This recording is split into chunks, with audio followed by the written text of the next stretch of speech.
আমি ইমাম হায়াত চেয়ারম্যান। আপনাদের সবাইকে ধন্যবাদ। সংবিধান সংস্কার কমিশন আমাদের কাছে সংবিধান সংস্কারের জন্য প্রস্তাব চেয়ে পাঠিয়েছিলেন। আমরা আজকে মানবতা রাজনীতি, মানবতা রাষ্ট্র প্রতিষ্ঠার লক্ষ্যে, মানবিক গণতন্ত্র প্রতিষ্ঠার লক্ষ্যে রাষ্ট্র যেন একক গোষ্ঠীর জবরদখলে না যায়, ভবিষ্যৎ যেন দেশের সব মানুষ তার নিজের অধিকার স্বাধীনতা ফিরে পায়, সব মানুষ যেন তার বিশেষ আদর্শ নিয়ে চলতে পারে, ফ্যাসিবাদ, স্বৈরতন্ত্র, দস্যুতন্ত্র থেকে ধর্ম উগ্রবাদ থেকে, সকল অপরাজনীতি থেকে, একক গোষ্ঠীবাদী অপরাজনীতি থেকে ধর্ম, রাষ্ট্র, জীবন যেন মুক্ত থাকে। আমরা সে লক্ষ্যে সংবিধান 18টি সংস্কার প্রস্তাব আজকে জনাব আলী রিয়াজ সাহেব সংস্কার কমিশনের, সংবিধান সংস্কার কমিশনের যিনি প্রধান, তার কাছে পেশ করেছি। আপনাদেরকে সবাইকে অনেক অনেক ধন্যবাদ। রাষ্ট্র ব্যবস্থা বিনির্মাণে ইনসানের বিপ্লবের আসলে রূপরেখা কি ভাবতে হবে মানুষকে নিয়ে? আমরা যে বিষয়টা মৌলিকভাবে দিয়েছি সেটা হচ্ছে যে রাষ্ট্রের মালিক সব মানুষ, জনগণ সবাই। রাষ্ট্র এক ধর্মের, এক জাতির, এক গোষ্ঠীর, এক দলের নয়, সেই বিষয়টা নিশ্চিত করতে হবে। আমরা যে জোর দিয়েছি সেটা হচ্ছে রাজনীতির সংস্কার। রাজনৈতিক দল হতে হলে সব মানুষের প্রতিনিধিত্বশীল হতে হবে। একক জাতি, একক গোষ্ঠীবাদী দল রাজনীতি হতে পারে না।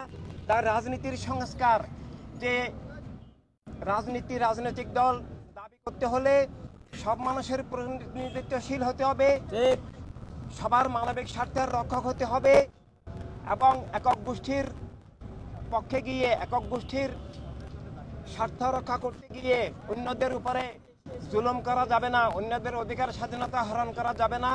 তাই সবচেয়ে জরুরি প্রবর্তন করা মানবতার রাজনীতির জন্য গোষ্ঠীবাদী রাজনীতি থেকে রাষ্ট্রকে মুক্ত করা, রাষ্ট্রকে সার্বজনীন করা। কেউ যেন কোনো দলমত রাষ্ট্রকে জবরদখল করতে না পারে। অভ্যন্তরীণভাবে কোনো দলমত তাদের একক গোষ্ঠীবাদী মত অন্যদের আদর্শ, জীবন, জাতীয়তা, অধিকার স্বাধীনতা ধ্বংস করতে না পারে, যেন ফ্যাসিবাদের আবির্ভাব না হয়, যেন রাষ্ট্র দস্যুতান্ত্রিক, স্বৈরতান্ত্রিক হয়ে না যায়, সব মানুষের অধিকার, জীবন, জীবিকা যেন নিশ্চিত হয়। সংস্কারের আমাদের দফাগুলোর মধ্যে জোর দিয়েছি।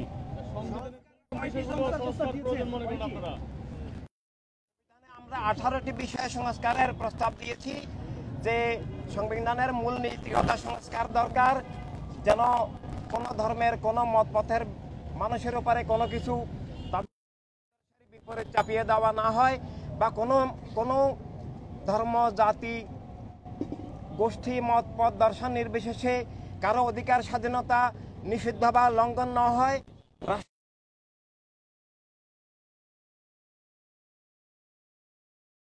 মানুষের কল্যাণের রাজনীতি, যেটা সত্য এবং মানবতার উৎস আল্লাহ রাসূল সাল্লাল্লাহু আলাইহি সাল্লাম দান করেছেন। সে বিষয়ে আমরা খুব আতঙ্কিত, আমরা খুব উদ্বিগ্ন রাষ্ট্রের ভবিষ্যৎ নিয়ে, ধর্মের ভবিষ্যৎ নিয়ে, জনগণের ভবিষ্যৎ নিয়ে। কারণ একক ধর্মের ভিত্তিতে দল হয়, রাজনৈতিক দল হয় না। রাষ্ট্র সব ধর্মের, সব মতপথের মানুষের, সেটা স্বীকার করতে হবে। রাষ্ট্র একক ধর্ম ভিত্তিক, জঙ্গিবাদী, উগ্রবাদী যাতে না হয়, সে লক্ষ্যে পেশ করেছি, যেন একক ধর্মের বা একক মতবাদের ভিত্তিতে রাষ্ট্র জবরদখল হয়ে জনগণের বিশ্বাস, আদর্শ, অধিকার স্বাধীনতা ধ্বংস হয়ে না যায়। ধর্মের নামে যে দলগুলো আছে এবং জাতীয়তাবাদী, উগ্রবাদী যে রাজনীতি আছে, আমরা সেগুলোকেই গণতন্ত্র বিরোধী, জীবনের জন্য, জনগণের অধিকার স্বাধীনতার জন্য, গণতন্ত্রের জন্য হুমকি মনে করি। আমরা কোনো দলের নাম ধরতে চাই না, বরং ধর্মের নামে একক ধর্ম চাপিয়ে দেওয়া, অন্যদের অধিকার স্বাধীনতা নিষিদ্ধ করা, একক ধর্মের নামে রাষ্ট্র করা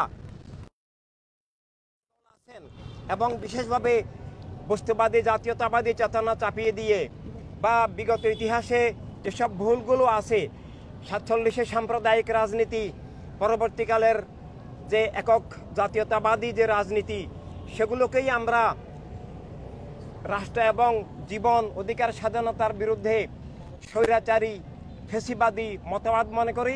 সেগুলো সবগুলো থেকে মুক্ত হয়ে যেন সব মানুষের অধিকার স্বাধীনতা ভিত্তিক মানবতার রাজনীতি, মানবতার রাষ্ট্র, সার্বজনীন মানবাধিকারের রাষ্ট্র যেন হয়, সে লক্ষ্যেই আমরা প্রস্তাব দিয়েছি। শেষ প্রশ্ন, ইনসানের বিপ্লবের রাজনৈতিক রূপরেখা কি?